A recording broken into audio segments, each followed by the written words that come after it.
am Michelle with Rebel Sage Perspectives, also known as Rebel, and we have my fantastic, amazing co host, Sage, also known as Rudy. Hello.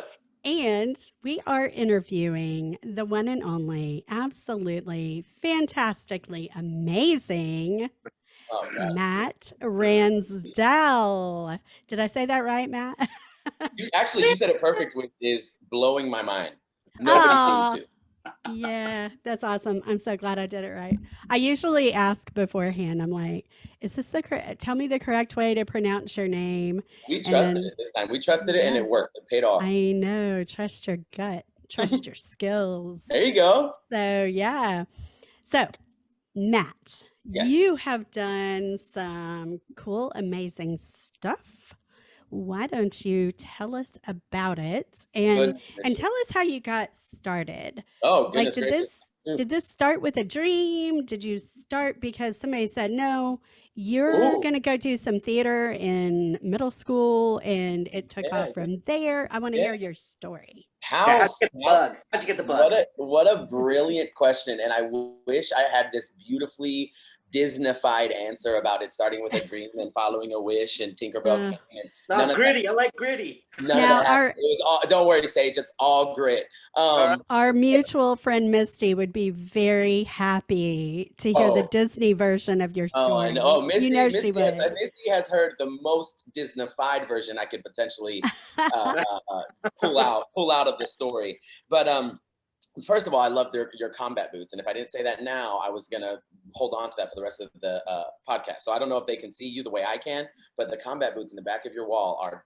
brilliant. I'm obsessed. Thank you very I kind much. of want to stand Yeah, there. I got the logo done when we got started, and I was like, yeah, we Yeah, need to have I mean combat boots. that is really really dope. I love it. Yeah, Well, okay, I'll do my best to make this as coherent and concise as I possibly can, but the story is perfect. kind of all over the place. But no, it did not start with a dream because I was kind of one of those kids that didn't really have one. I grew up all over the world in a military family, and in a lot of Okay. environments, I would say I chose the path less traveled or less accepted by my parents. So I would do whatever I needed to fit in wherever I moved, and sometimes that meant getting in the wrong social circles and being a part of the wrong environment. And No. a little bit, I have outgrown a lot of terrible habits. And I don't know your audience, but if you don't mind me using, I guess, PG-13 language, I was a bit of a punk ass growing up, and Oh, I our did a lot of. audience is like, just say it, whatever I works. love it. I was a shithead, y'all. I was absolutely a shithead, and so oddly enough, I didn't get involved in quote unquote like theater or performing Right. until I was already a junior in high school. And the only Wow. reason I got involved was Okay, because in Zac Texas Efron. you no listen, come on, High School Musical. In Texas they had that the policy that every child to graduate has to have at least one fine arts credit. And Okay, I'll never forget. I asked my guidance counselor, which is the easiest credit. of And like course. yeah, and the counselor's like, no, you should challenge yourself. You should choose something you're interested in. And I was like, absolutely not. Trying to get this out of the way. And ironically, I'll have to give every adult in my life the benefit of the doubt. And I've been told for a long time that I was quite the performer. I was like a class clown growing up. I always seemed to entertain somewhere somehow. I just Right. didn't think of it as a viable profession or as an art form or as something I even wanted to do. It's just apparently something I did. So so fast forward, I'm in high school. I have to take a credit.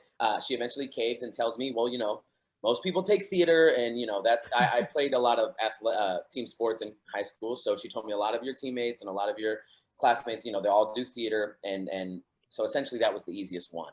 So I signed up for theater, and oddly enough, my next door neighbor in high school was my Spanish teacher, and she was dating my theater teacher. So he got to know me on a much more personal level. So he was very much trying to poach the fact that he thought I would be good at this. And lo and behold, I would sit in the back of the classroom, with my hoodie on. I tried to avoid all work at all costs. And one The day he point told me, of hoodies. I'm here, headphones in the background, just completely brooding in the background, waiting, counting down the time, and probably sleeping. And he tells me, if you don't at least participate, I can't pass you. And you don't pass, you don't play, et cetera, et cetera, et cetera. So I Right. said, okay, what can we do? Let's get this over with. And he said, well, for our UIL one act play competition, I need an understudy. To which I responded, what's an understudy?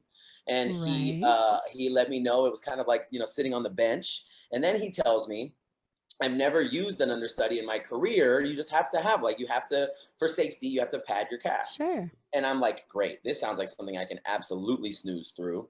And then fast forward just a little bit more, they're a week away from their first presentation, and the lead role in the play fails his classes, so he can't perform.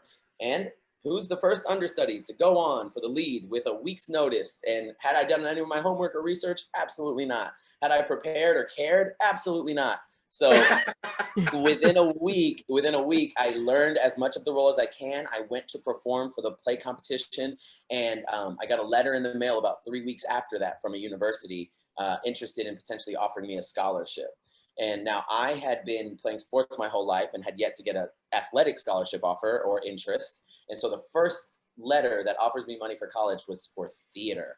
And that's when things started kind of baby stepping into this process of like, wait a minute, like, is this what I'm good at? Is this what I should be doing? And to be honest with you, that's when the seed was planted. I didn't want to do it. I didn't think I wanted to do it. And I didn't even take it seriously at that point. I was just like, I've got all these people fooled. And then, so even then I didn't necessarily take that scholarship offer. I ended up going to the University of North Texas with scholarship money for soccer and for I theater. went there. Did you really? Go me green. Did. I love that. I love UNT. I love everything about it. I love my entire experience there. Well, I got some money to go there for soccer and for Cool. theater, and it's the only school where I, did both. But even then, I still wasn't sold. Theater wasn't even my major. My major was radio, television, and film.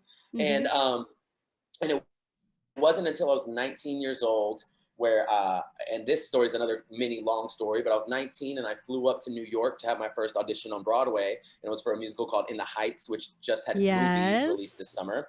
Right. And I'm completely, I would say, under prepared and under qualified for this type of experience, but I went anyways. And I got my first call back on Broadway when I was 19 for that show. And, Wow. and when I came home, kind of buzz got around. I did a musical in Texas, which led me getting the best talent agent in the state.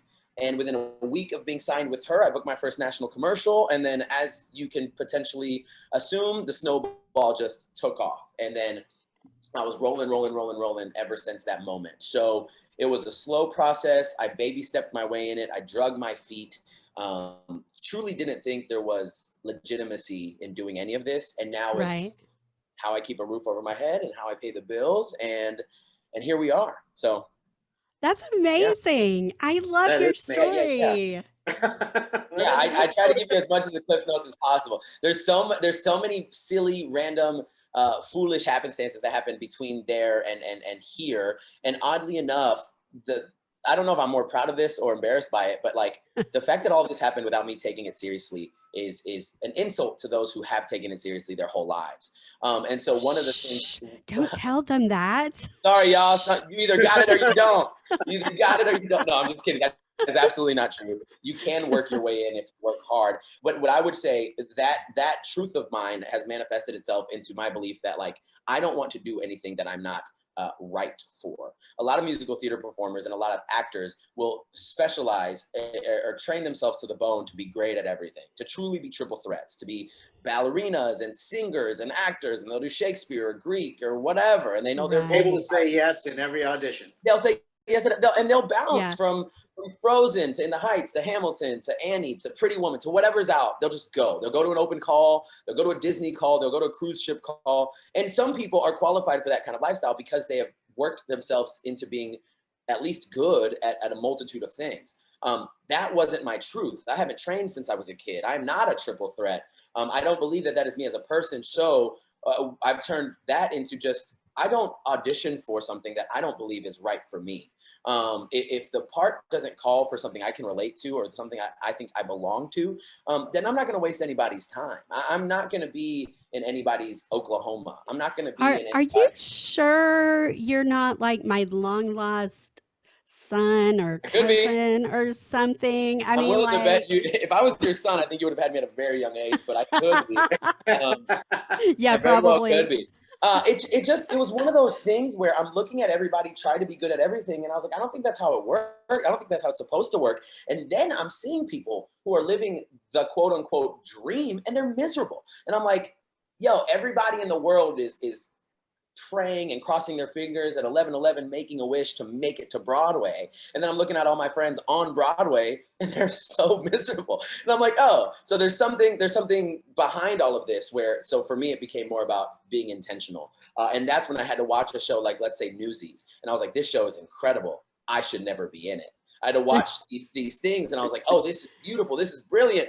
It's not for me. Just because I'm an actor doesn't mean I should act in everything. That's not Correct. fair to say. If you're a football player, you shouldn't play for every team. Like, that's just how it goes. If you're a doctor, I mean, you find your specialty. You find what you're good at, what you want to be good at, what you want. Like, so that's why there's division and titles and sections and blah, blah, blah. So for me, In the Heights was special because it was a show about me. The guy had to be better at rapping than he had to be at singing. That's me. The guy had to be Latino. That's me. Charismatic and comedic instead of your typical leading man with like the chiseled abs and blah, blah, blah. And I was like, oh, that's me.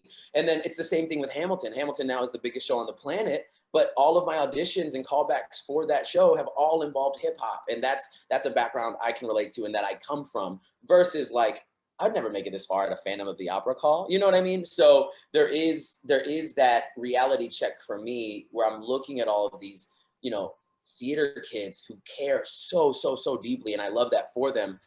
But I was like, I can't put myself in a position to care about something that I'm not right for, or else I'm just going to be miserable and I'm going to feel misplaced and unaccepted everywhere I look. So yeah, for me, it became Yeah. more of like a pick your lane kind of thing and train at that, care about that, commit to that, better yourself at that, but make sure you're at least putting that effort towards something you're right for. You know what I mean? Something that's waiting for you to be there. So Not only that, but in that situation, you're allowed to, you know, actually be in the essence of the craft because it's play. oh yeah, You're enjoying yourself. And yes. whereas if you go out for every single thing and you're good at doing everything and you keep getting every single thing, it's not really you, it's that you can do it. So now you're working. There it is. That's Now, yeah. absolutely You true. managed not to work. Good for you.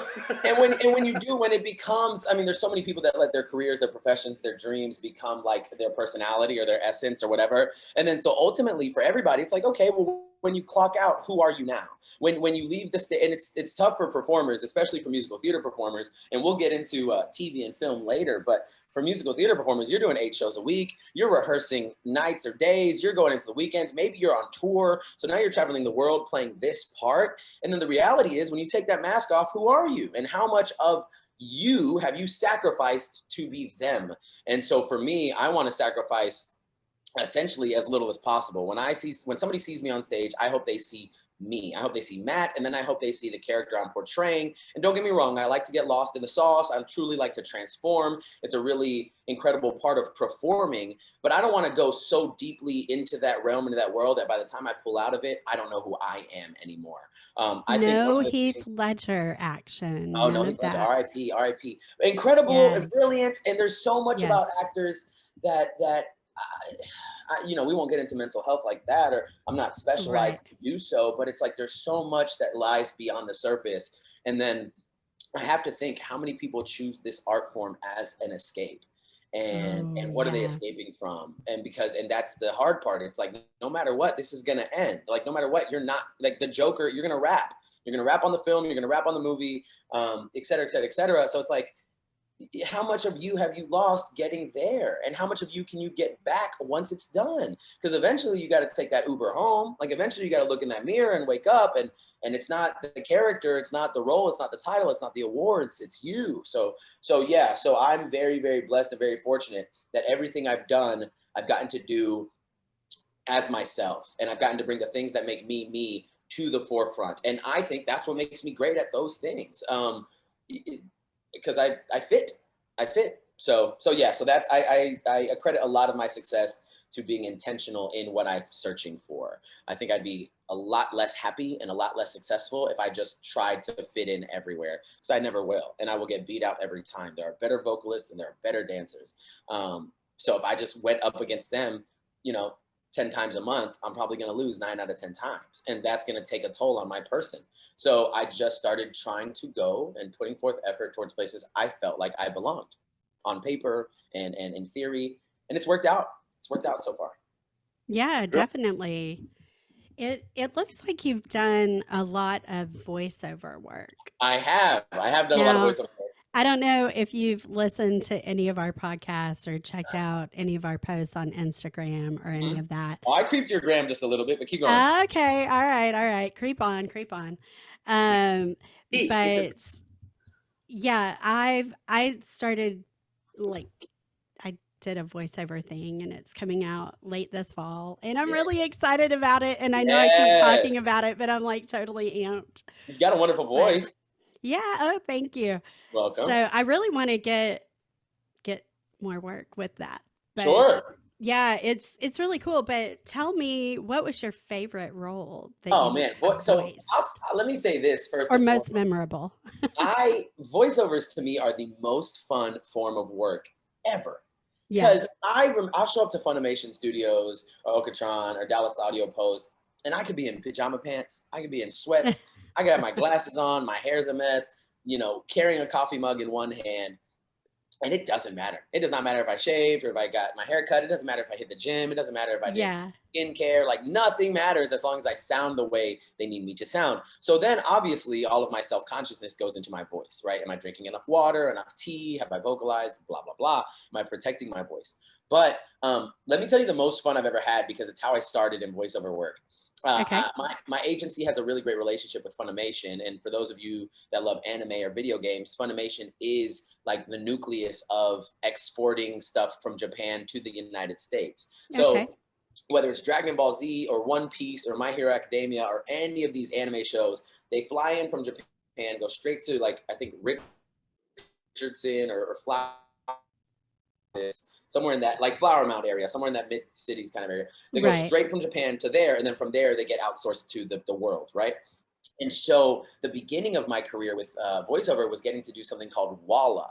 And Walla is essentially all of the sound effects and the background voices that you hear when you're watching animes that potentially some of these multimillionaire leads don't necessarily want to do. Maybe it's going to damage their voice. Maybe it's not on their whatever contract. Because Walla is, for lack of a better words, sound effect work. But for me, I would leave that booth sweaty every time, because now I'm pretending to fight. So it's a lot of huh, ha, huh, whatever. And it's so, or Right. let's say the lead, let's say Goku or somebody from Dragon Ball Z or somebody from something is walking through, I don't know, a marketplace or a village. So now for us in the booth doing Walla, it's like me and maybe 2 or 3 more actors, or maybe me alone. Now I'm improvising scenes in the background. So when you're walking through a village and you hear all that whisper and chatter in the background, we've recorded fully fledged scenes and conversations. They've just edited them down to sound like background noise. But it's so fun to do in the booth because it's all improv, it's all explosion, it's all expression. You don't have to worry about nailing a line. And it forms the thing you're watching. It forms what you're paying attention to. So when you see somebody get punched in the gut, and I'm a 19 or 20-year-old kid that got to go stand in a booth where my heroes have stood in and do sound effects. So it's a weird answer and it's probably an unexpected one, but that's my favorite thing about voiceover, is that everything has to come from your mouth and your voice, from the sound of a punch to the sound of a hit to the sound of somebody grabbing coffee and whispering in the background. So although I've gotten to do lines in the One Piece Gold film, and although I've gotten to play bad guys with really gruff voices, and there was one time where I got to play a dragon in a big anime film, and they were like, we're going to edit the hell out of this, but just give us your best dragon impression.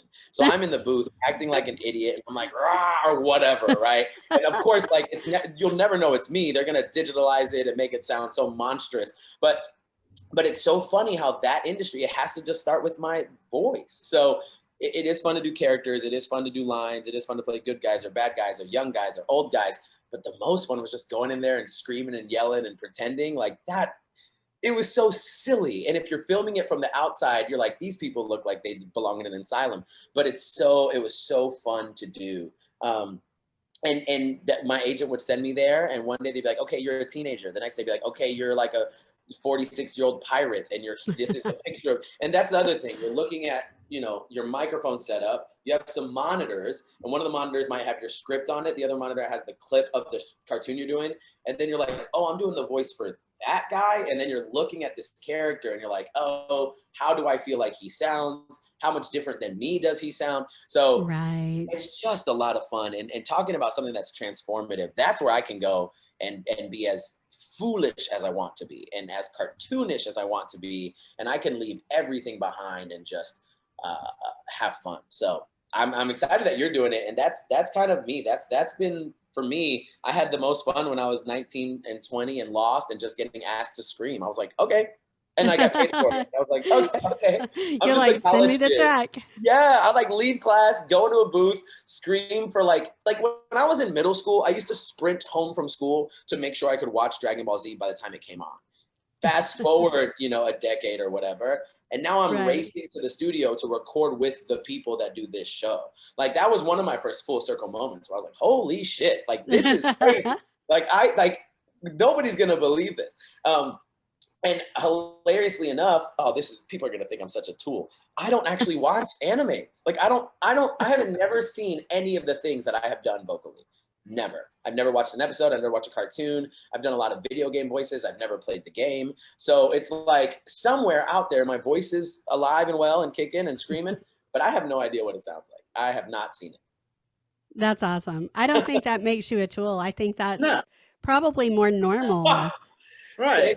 Sage chiming in with like, nah, is truly like the defense dress is closed. I feel better about it. Yeah.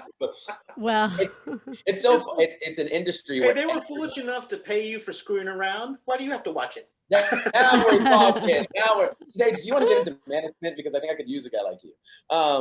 Sure. No, it's a lot of fun. I don't know. This industry is so fascinating to me because we create for a living and we express for a living and we form opinions for a living. And because of that, so many people have them opinions, and it's so hard to masquerade into trying to just please everybody and be who everybody wants you to be and needs you to be. And ultimately you do perform for a living. So then there's that construct where people don't know if you're being real or don't know if you're being this or that. And it's just like, that only matters when you're dating, Matt. Oh, who are you telling? Oh my God. The amount of, okay. So we'll date actresses. Trust me on this one. Trust us both, Sage. Hey, for anybody who is going to date an actor, I would give the same advice. I would say I have some of the most incredible women on the planet. I have had the honor of dating, have been actresses, and they've been absolutely to die for. And I think they're all living great, happy, beautiful, loving lives. It didn't work out with me, but I vouch for them. I vouch for them so thoroughly. I have had nothing but great experiences dating actresses. Don't get me wrong. I've had incredibly miserable experiences dating actresses as well, but it wasn't specific to them being actresses. You're gonna have, dating's a roller coaster, and you're gonna have a terrible time no matter what. If you're dating actresses, nurses, hairdressers, teachers, you're gonna date some bad apples, and you're gonna be the bad apple from time to time. So very true.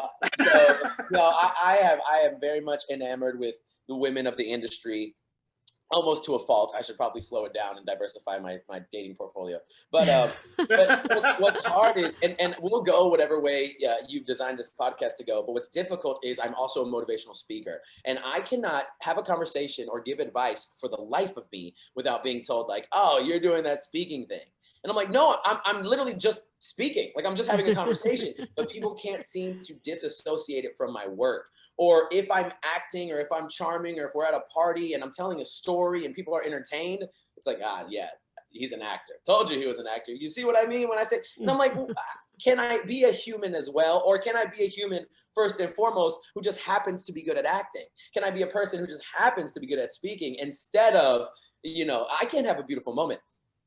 I think about this all the time. I'm obsessed with The Bachelor, and it's like, trash TV is my freaking drug. So I'm obsessed with trash TV, and I can't help but think, if I was on that show, I'd get eliminated in a heartbeat because nobody would believe me. Everybody would think I'm performing. Everybody would think I'm there for fame. And it's just like, it kind of sucks that sometimes you get pigeonholed into this performative shell or outlook, but it is what it is. What can you do? Well, hey, I mean, my experience, I acted for a while, and people that don't know that I've done it think I'm charming and funny.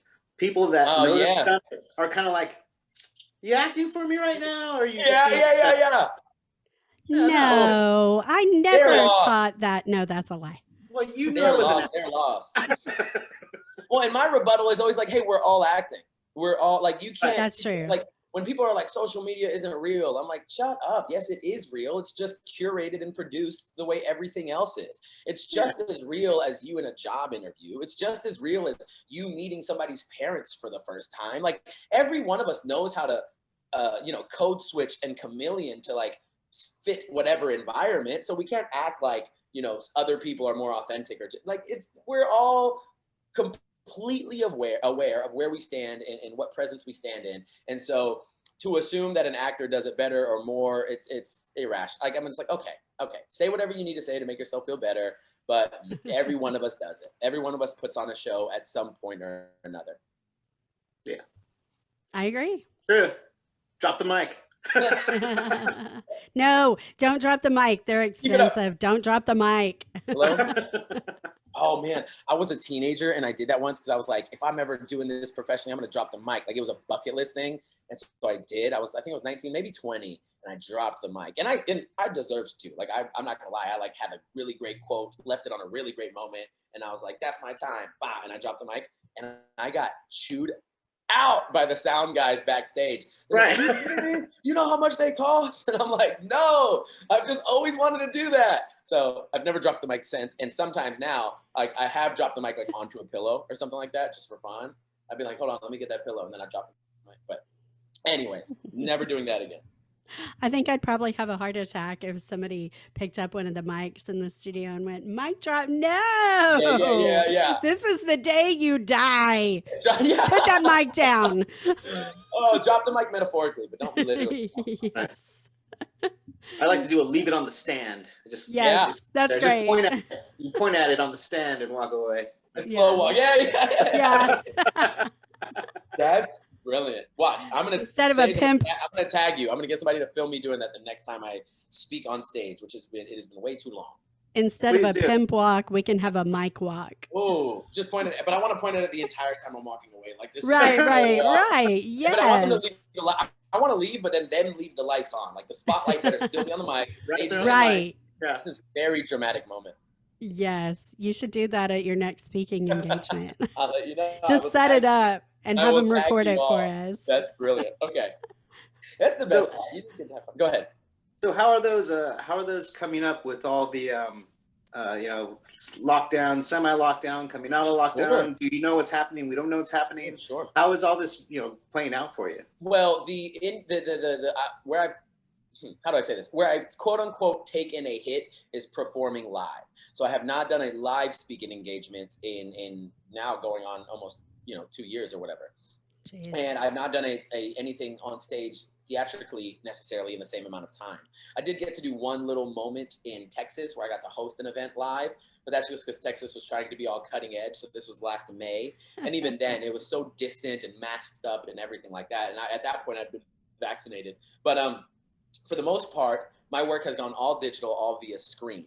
So acting wise, I have gotten to produce and work on different things that were like either live streams or Zoom streams or commercial sets or TV sets, reality sets. But once you do that, you're bubbled. Like you're bubbled, you're vaccinated, you're getting checked every other day. It's a completely different world and safety measures are ridiculous. But when you're doing something for the camera, you can do that. You can control your environment. You can control nobody coming in or nobody going out.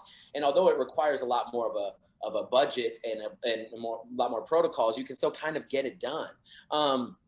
However, with performing on stage, that's not necessarily the case because you have your audience you have to worry about, your actors you have to worry about, all of their separate lives that they're going home to. So all of my onstage work has been on pause. That being said, I have been so, knock on wood, just blessed with work this entire pandemic. And I've done workshops or skills clinics over Zooms. And then I've gotten to act, like I said, or produce or write and assist on on screen work. So yeah, it's a completely different animal. I can't compensate with energy or with activity. I can't break the fourth wall and jump down in the crowd and do like a really cool Q&A moment like that. I can't pull people on stage. Like there's a lot of for lack of a better term, gimmicks that we will use as speakers to give you a fully fledged production and a show. And I'll try to add elements that are entertaining and exciting and audience participation based. And there's just so much that can happen, by a show of hands, la la la.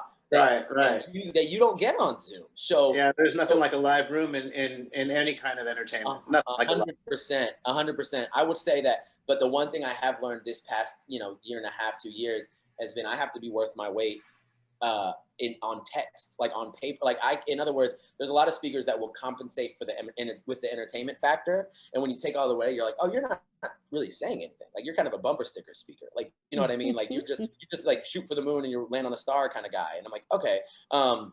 But with the smoke and mirrors, it seems really cool. So for me, I had to dial everything back. And if I'm just looking at a camera, there's 100 people watching on Zoom, what am I actually saying? And am I saying something that can keep everybody engaged and feeling motivated and inspired for 45 minutes to an hour? Because that's all it is. It's this, and it's storytelling. It's giving advice. It's giving a little bit of motivation or whatever. But all we have is this. There's no more really fun and games. So I am honestly lucky to say that it has gone well, and it's been one of the most amazing years in my career. And it's truly reaffirmed my belief that I can do this and that I should keep doing this. And sometimes you end up using the entertainment value of it all as a crutch, and you get to be a really good showman. And then you maybe put a little less effort into the craftsmanship of your words. And this was a really cool, humbling training to reverse that. There's no costume, there's no swag, there's no entrance music that's going to compensate for the message you're trying to deliver. So what's the message? And getting to look inward and pull that out has been, and I've had some of the best gigs of my life now on Zoom. Like I've said things where I've even thought like, holy shit, I can't believe I said that. And normally I would have missed it because I would have been having too much fun in person. And so, yeah, so it's been completely different, completely unprecedented, but I'm really glad that not only have I survived it, I've thrived through it. So that's been awesome. Ultimately, it is about the connection, whether it's a motivational speech or entertainment. It's really about the connection, and that you're able to do that. I think that's fantastic. Yeah. Considering the circumstances. And I can't wait to bring both worlds together. But it's incredible how we as a society found a way to do it, right? Like I was speaking at conferences with students, hundreds of students over Zoom, and I'm like, it's mind-blowing to me that you've chosen to be here. Like normally you go to a conference in person and there's thousands of people because it's a really incredible event, right? With all sorts of like connections being made and experiences being had and relationships being formed. And in person, it is a swag bag. You get a swag bag. Yeah. And there's music and there's DJs and there's fun and there's this and there's that. And it's like, it is a to die for event. But on Zoom in your living room, like you logging on to come and join and listen to a Zoom, it's like, I'm blown away by the fact that, come hell or high water, we figured out a way to do it and people showed up. People still care enough to not let whatever just happened halt the progress of life. So, I mean, I'm more enamored and empowered by what we have done resiliently than anything else. So how could I not put my best foot forward when, literally we're proving our resilience and survival? Like I've been equally motivated by my job to motivate, if that makes sense. Totally. For sure. It's absolutely needed. Absolutely. Yeah. That's fantastic. I love that. Thank you. You put the bling back on. That's what I'm talking about. I did. I put the bling on. Like talking. These are the most bling glasses. Anytime I wear them out anywhere outside my house, people are like, oh, those are great glasses. We I'm love them. And it makes the most odd people say it exactly like that. Those are great glasses. Yeah. Like that.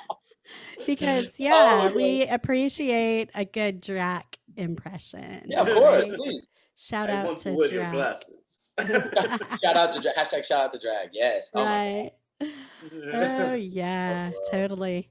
So, but yeah, I don't really have anything else. And Matt, I didn't really tell you that we've tried to like keep our shows like around 30 minutes. Oh God. Yeah. No, no, I've been no. doing No, it. we're Ain't not. even No, look at the we're clock. good. No, no Okay. worries. I was like, I could have been so much more concise. No, No you're way. you're good. No, it's no, Is you're it red not carpet ever time? time. We're good. We're close. It's fine. Totally Oh fine. man. But now is your opportunity to shout out anything you want to shout out, Oh upcoming projects, goodness. social media, websites, Yeah, whatever you have. sure. So my social media handle for almost everything, Twitter, Instagram, is Matt is Superman. I even think if you search it on Facebook, you'll find it. But Matt is Superman is my social. I just wrapped up my first full-length feature film. It's called Going Nowhere, and we just finished filming in Kentucky. Hopefully, it'll go dominate the festival markets. So fingers That'd be crossed. And great. once it does, then hopefully it'll be purchased and streamable or watchable in theaters. So stay tuned. It's an indie project, but it has been a blast to do. And it was cool to finally do once I decided to do this for a living, I was like, oh, I want to be in movies. Well, of course, that's not the easiest step to take in your life. Right. So after a lot of commercials, a lot of TV, a lot of voiceovers, a lot of musical theater work, here I am 13 years after the beginning of this whole thing. And I finally booked my first full-length feature. So I got my SAG card and, look out Hollywood, here I come kind of thing. But it has been, not really, I love New York, but it is, if you want to keep in touch, I try to be as transparent and vulnerable as possible online. I also, if there's anything I can offer, I always offer it. I don't do things like this podcast or things like anything I do in my career without hoping to form connections and relationships. So this would be extremely unfulfilling if it was just a self-serving experience. Everything I've told anybody on this podcast, I already knew that. Like, I know my story, I know my scars, I know my wounds, I know my journey. So I don't repeat it for my benefit. So if there's anything anybody might need, whether it's an opinion or a question, or if they just need to follow somebody that they feel might offer some sort of inspiration or insight, please feel free to keep in touch. I'm not disengaged at all. If anything, I'm probably unhealthily engaged to social media. But other than that, I y'all, can relate. if you know what I'm saying, I'm on way Yes. more often. But if there's anything I can offer anyone, it's just like, hopefully, whatever it is you're doing or deciding to do it on purpose. If you do it on purpose, I don't think you can go wrong. I have no idea where you'll go. I have no idea where you'll fall. But if you're doing it purposefully, I think wherever you land, you're supposed to be. Like if a kid is enamored with the sport of basketball and he chases it and he's not good enough to play, he might end up being a coach or a sports analyst or a water boy or a physician or whatever, a team doctor or who the hell knows. But if he's following the thing that he loves or the thing that she loves or they love, wherever they end up in the process will be right for them. I've known actresses and actors that have ended up in costume and wardrobe or hair and makeup. I've known people that have just followed that dream and they want to be a doctor. Well, they end up being a nurse or they whatever. But if you follow that thing you care about, and if you do it on fucking purpose, then you can at least be proud of wherever you've landed, because at least where you landed is in the world you want to be in. So take it from me, wildly underestimated underdog that has no business living his dream. And he's doing it. He's doing it full-fledged without any of the support he should have had. Somehow I made it, and the only thing I can attest to is the fact that I did it authentically and I did it on purpose, and I think everybody else can too. So that's my corny closing. And as cheesy as it is, I couldn't stand by anything more. So it's what changed my life. So that's awesome. That's awesome. Well, thank you so much, Matt, for coming on and thank y'all for having me. This is awesome, and keep in touch. This is fun. And next time I'll think about the 30-minute segment, and I'll have some premeditated responses. So no, it's all good. It's all good. No.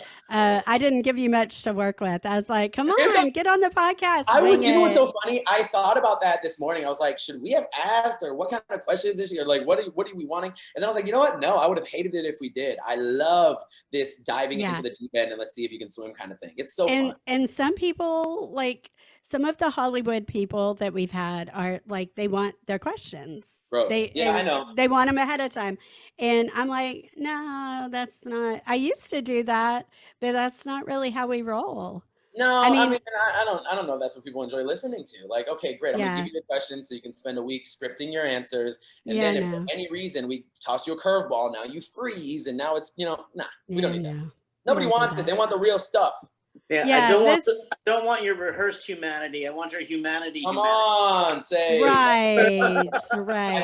I have a quote that I use whenever I work with anyone really of all ages. And my favorite quote, I learned this from a good friend of mine in the industry and my boss, honestly. And the quote is, I have nothing to prove, only to share. And I think if people led with that mantra a little bit more and quit trying to design and manipulate like the best presentation of themselves, I'm like, oh God, you'd be a lot happier and probably a lot more successful if you just cared to share the things you have to offer to the world around you. Like quit trying to just perfectly articulate and produce this image. Just go share it. Share who you are, share what you have. So that's my theory. That's my true closing note. Absolutely. Absolutely great. Well, guys, thanks for joining us. Listeners, we love you. We're so glad to have you in our realm. Shout out to Clichy, France, and Washington, Virginia. Oh, Washington, all right. All the cities in between. I feel bad we haven't mentioned Washington, Virginia lately. So shout out to Washington, Virginia. Shout out. And we hope you will go on Apple Podcasts and leave us a 5-star review with a written message. 5 stars. Yes, all right. Peace out, guys. Peace out, guys.